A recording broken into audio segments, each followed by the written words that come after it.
Alright, a little bit about this. And the process of this is placing brake pads. You have two 19mm nuts that hold onto your slide pins that hold your caliper to its bracket. What you're going to do is you're going to remove those. Take your flathead screwdriver. And you're going to gently pull your caliper. Take this for now. Set it at the top. Make sure your bleeder valve is adjustable and make sure it's open and accessible. Next, what you're going to do, if you can see your pads here, so this is how much material, this is the actual metal, this is your material here. So basically you have none on this side, and this is where your grinding's coming from, is here. So we're going to go ahead and pop this out and see if we see rivets.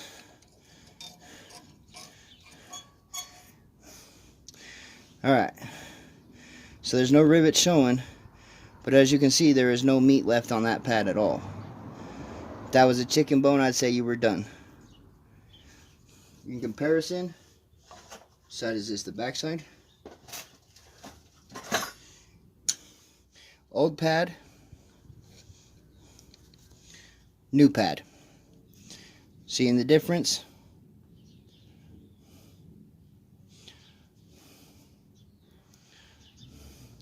Probably shouldn't wait so long for brake changes.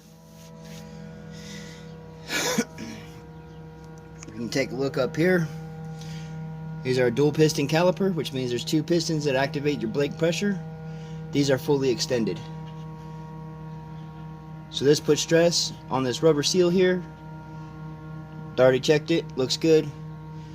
Everything's fine. What we're going to do is we're going to go ahead and decompress those. And we'll change out clips and we'll change out all the pads, and then I'll show you reassembly. To install new clips, you take your clip, you put this lip here in first, as so, and then you apply it down. Make sure both sides go down evenly. Make sure there's no bulging up. There you go. Pad wise. So what you're going to do is you're going to connect your ears here and here.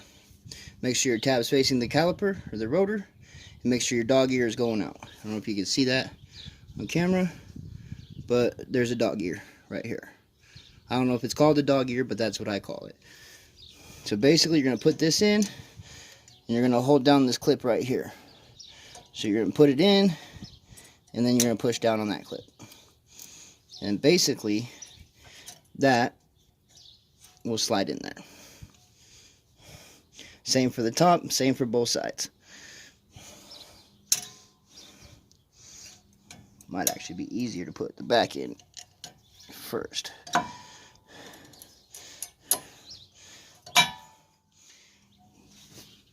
And there you have it. That's how your brakes clip in. And what's going to end up happening is when we re-bleed and readjust, these will slide out to about like that, just to allow your rotor to go.